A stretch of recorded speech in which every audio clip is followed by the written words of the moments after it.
Hello student, पिछले 2-3 video में हमने राष्ट्रीय पाठ्यक्रम संरचना 2005 के अध्ययन किया था।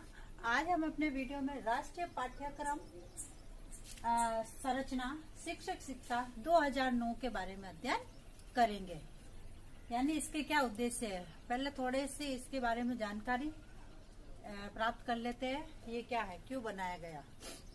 जैसे शिक्षक को शिक्षा शास्त्रियों एवं बुद्धिजीवियों द्वारा एक भाग्य निर्माता माना गया है। यानी जो शिक्षा शास्त्री और बुद्धिजीवी है, उन्होंने राष्ट्र का भाग्य निर्माता शिक्षक को कहा है। इसलिए शिक्षक का सम्मान प्राचीन काल से वर्तमान काल तक कम नहीं हुआ है। यानी प्राचीन काल से अब तक शिक्षक का जो सम्मान वो कम नहीं हुआ है। शिक्षकों के कार्य व्यवहार एवं कर्तव्य निष्ठता में वृद्धि के लिए समय समय पर विभिन्न आयोगों द्वारा सुझाव प्रस्तुत किए गए हैं, जिन्हें शिक्षा संबंधी सुझावों के माध्यम से जाना गया है।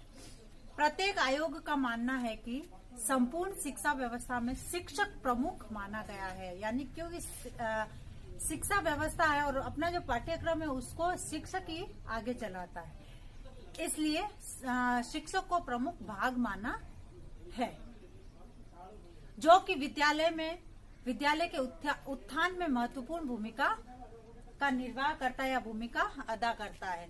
जिस वर्तमान समय में शिक्षक शिक्षा हेतु जो सुधार हेतु कई कार्यक्रम चलाए जा रहे हैं, जिसमें शिक्षा विभाग में सेवारत जैसे प्रशिक्षण देना है,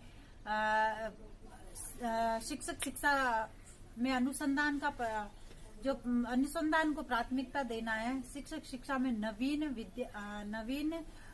विद्यालयों को मान्यता प्रदान करवाना है और मान्यता प्रदान करवाना है और विभिन्न प्रकार के जो प्रशिक्षकों है उनकी व्याख्या आदि का विभिन्न आयोग एवं शिक्षा नीतियों में सुधार करने के कारण संपन्न हुआ है। यानी जो ये सारे कार्य हुए हैं, ये सब नीतियों में सुधार को संपन्न करने के बाद हुए हैं, जब क्योंकि इनमें समय समय पर सुधार होता गया इन नीतियों में। जैसे जो विद्यालय शिक्षक की उत्पादकता और दक्षता वृद्धि के लिए सबसे महत्वपूर्ण संरचना राष्ट्रीय पाठ्यक्रम शिक्षा सबसे महत्वपूर्ण जो है वो है एनसीएफ शिक्षा कार्यक्रम 2009, इसलिए इसको निर्मित किया गया। जो राष्ट्रीय पाठ्यक्रम संरचना शिक्षक शिक्षा का निर्माण किया, यह शिक्षकों की गुणवत्ता में सुधार करने के लिए इस आयोग का निर्माण किया गया या इस संरचना का निर्माण किया गया। जैसे वर्तमान समय में शिक्षा का अधिकार 2009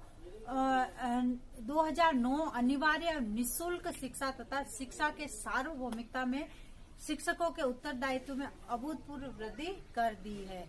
यानी 2009 का ये जो अधिकार है, इन्होंने निःशुल्क शिक्षा का अधिकार प्रदान किया है, जो जिसमें शिक्षकों के सार्वभौमिकरण ने शिक्षक के उत्तरदायित्व में अभूतपूर्व वृद्धि लाई है, जिससे संपूर्ण उत्तरदायित्व शिक्षक पर ही आ गया है। यानी जो संपूर्ण जो पाठ्यक्रम है वह शिक्षक पर ही आ गया है तथा अभिभावक यह जानने का प्रयास भी नहीं करते हैं कि शिक्षा व्यवस्था में त्रुटियों के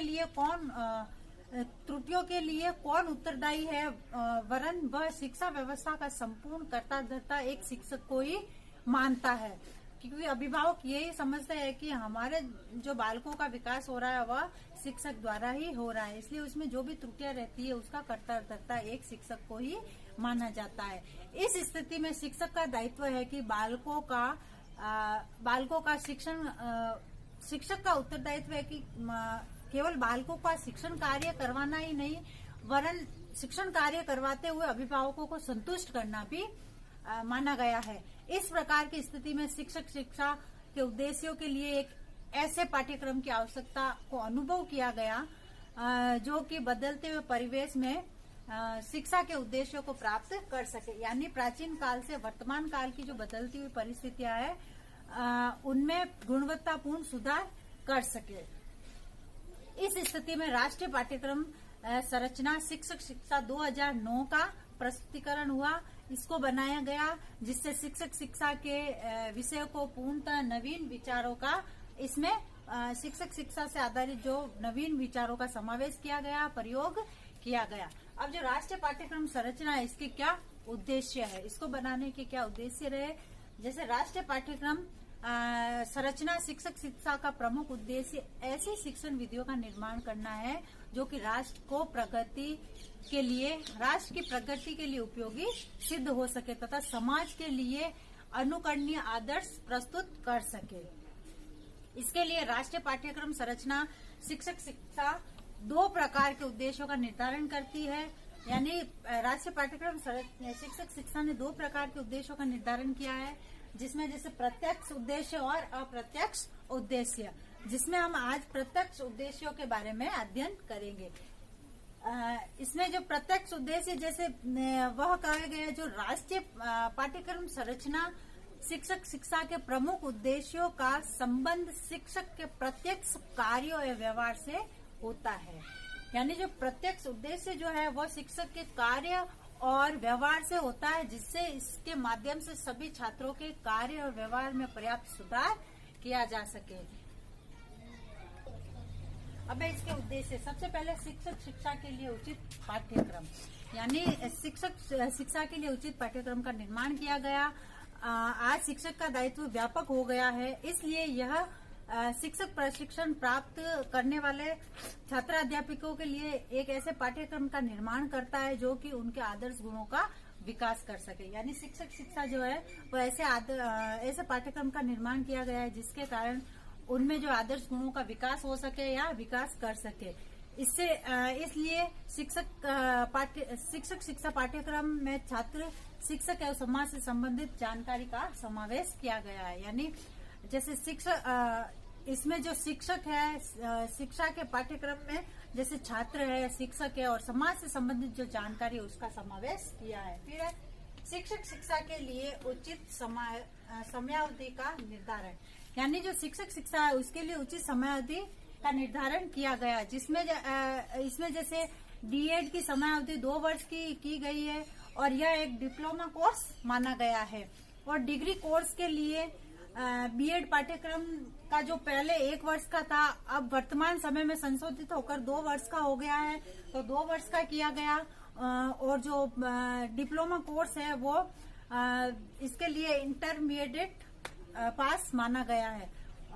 फिर उसके बाद है जो शिक्षकों के लिए व्यावसायिक वृद्धि की उपलब्धता, यानी जो एनसीएफ का जो शिक्षक शिक्षा का जो मेन उद्देश्य है 2009 का शिक्षकों तथा छात्राध्यापकों के लिए व्यावसायिक अभिवृद्धि का मार्ग प्रशस्त करना, आगे बढ़ाना है। इसके लिए पाठ्यक्रम संरचना में जो सेवारत प्रशिक्षण की व्यवस्था की गई है, यानी नौकरी करते करते इसका प्रशिक्षण प्राप्त करना, क्योंकि प्रशिक्षण प्राप्त की जो व्यवस्था है वह डाइट और बीआरसी के माध्यम से संपन्न की जाती है और ये प्रशिक्षण करवाती है। डाइट और बीआरसी जो प्रशिक्षण करवाती है, जिसमें उनको अनेक प्रकार की जो नवीन जानकारी और शिक्षण विधियों का ज्ञान कराया जाता है तथा उनको नवीन शिक्षण विधियों से अवगत करवाया जाता है कि वह अपने इस जो व्यावसायिक जो है उसमें कैसे वृद्धि और उपलब्धता ला सके। फिर है शिक्षकों की योग्यता और गुणों का विकास करना, यानी एनसीएफ का जो शिक्षक शिक्षा 2009 का उद्देश्य है शिक्षकों के गुणों का विकास करना, जिसमें जो शिक्षकों में प्रस्तुतिकरण की योग्यता है, शिक्षण है, वातावरण के सृजन की योग्यता है, छात्रों की जो मनोदशा को समझने की जो योग्यता है, इन सभी का विकास की पूर्ण व्यवस्था की गई है। इसके लिए पाठ्यक्रम में मनोवैज्ञानिक सिद्धांतों का समावेश किया गया है, जिसके आधार पर शिक्षक बालकों की मनोदशा को समझकर उसी के आधार पर उनमें उन गुणों और योग्यताओं का विकास कर सके। उसके बाद है शिक्षक शिक्षा का क्रमबद्ध प्रस्तुतिकरण करना, यानी एनसीएफ शिक्षक शिक्षा 2009 का उद्देश्य है कि इस कार्यक्रम को व्यवस्थित रूप से प्रस्तुत किया गया है, जिसमें भावी शिक्षकों के आदर्श शिक्षकों को रूप में तैयार किया जा सके। यानी जो भावी शिक्षक जो ट्रेनिंग ले रहे हैं उनको एक आदर्श शिक्षक के रूप में तैयार किया जा सके। इसमें जो पाठ्यक्रम के है वो 3 स्तर पर विभक्त किया गया है। प्रथम स्तर का जो है वह प्रथम भाग में शिक्षा का आधार तय किया गया है, क्या शिक्षा का आधार क्या है। उसके बाद द्वितीय भाग में जो है शिक्षण शास्त्र और पाठ्यक्रम को लिया गया है। उसके बाद जो तृतीय भाग में उसमें प्रयोगात्मक कार्य और जो इंटर्नशिप को सम्मिलित किया गया है। यानी जब विद्यार्थी इंटर्नशिप पे जाते हैं उसमें जाकर वो प्रयोगात्मक कार्य और करते हैं। उसके बाद है अपना शिक्षक का विकास एक सुगमकर्ता के रूप में। यानी एनसीएफ शिक्षक शिक्षा 2009 का प्रमुख उद्देश्य शिक्षक की भूमिका को एक सुगमकर्ता के रूप में प्रस्तुत करना है, क्योंकि शिक्षक द्वारा बालकों के सीखने की प्रक्रिया को सरल एवं सुगम बनाने में व्यापक उपाय बताए गए हैं। इसलिए उनके द्वारा जैसे किसी भी विषय को पढ़ाना है तो वह विभिन्न प्रकार की कहानियां है, कविताएं है, इन सब का जानकार होना चाहिए, जो विद्यार्थियों को सरल रूप से उसका उन सभी गुणों का विकास करवा सके। फिर है अपना शिक्षक का विकास सामाजिक कार्यकर्ता के रूप में। यानी शिक्षक का जो विकास है वह सामाजिक कार्यकर्ता के रूप में माना गया है। एनसीएफ शिक्षक शिक्षा 2009 का प्रमुख उद्देश्य है शिक्षक का विकास एक कुशल सामाजिक कार्यकर्ता के रूप में करना है। सामान्य रूप से प्राथमिक विद्यालयों में जो शिक्षक को सामुदायिक सहयोग प्राप्त करने की कला आनी चाहिए, क्योंकि इस कला के कारण जो है समाज में सहयोग प्राप्त करने के लिए शिक्षक को समाज के कार्यक्रमों में भाग लेना आवश्यक है। और जब समाज के कार्यक्रमों में वो भाग लेंगे तथा समाज के प्रतिष्ठित व्यक्तियों को विद्यालय में आमंत्रित करना चाहिए। इस प्रकार जब विद्यालय में उनको आमंत्रित किया जाएगा तो जो विद्यालय और समाज है वो एक दूसरे के समीप आएगा और आते ही है। उसके बाद है शिक्षक का विकास एक विचारक के रूप में। यानी शिक्षक का जो विकास है सामान्यतः शिक्षक कक्षा में जाकर पाठ्य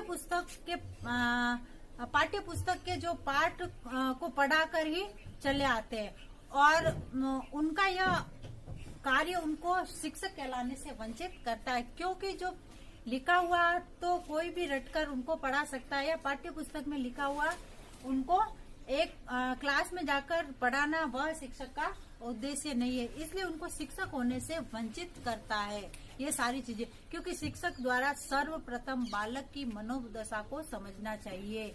जब तक शिक्षक बालक की मनोदशा को नहीं समझेगा वह एक विचारक के रूप में सामने नहीं आएगा, या मनोवैज्ञानिक जो है मनोवैज्ञानिक के रूप में सामने नहीं आएगा। क्योंकि शिक्षक का कार्य है बच्चों की बालकों की मनोदशा को समझना और उसी मनोदशा को समझते हुए कार्य करना और शिक्षण कार्य करवाना। फिर एक ज्ञान स्रोतों के रूप में, यानी शिक्षक जो है शिक्षक का एक ज्ञान स्रोत के रूप में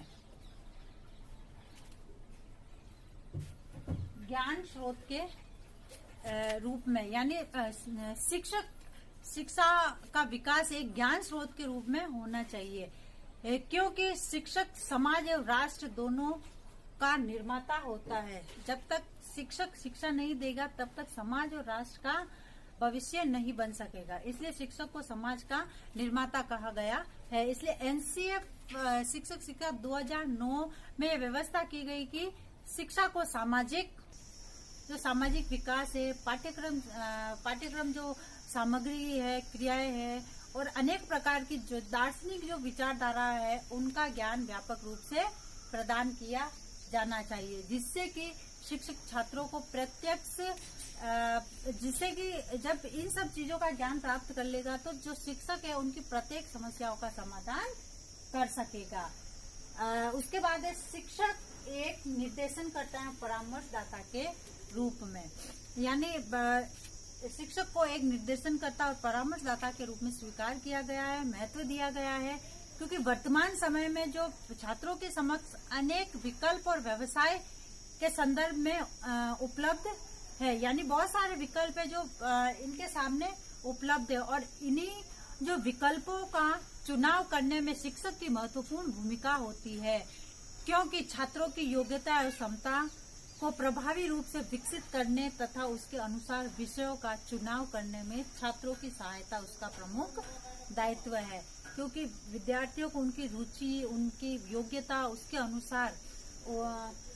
अनुसार एक निर्देशनकर्ता और परामर्शदाता के रूप में उनकी महत्वपूर्ण भूमिका मानी गई है, क्योंकि शिक्षक उनको सही दिशा निर्देशन प्राप्त करा सकता है उनकी योग्यता के अनुसार। उसके बाद है अपना व्यावसायिक उन्नति का उद्देश्य, यानी शिक्षक की व्यावसायिक उन्नति का उद्देश्य।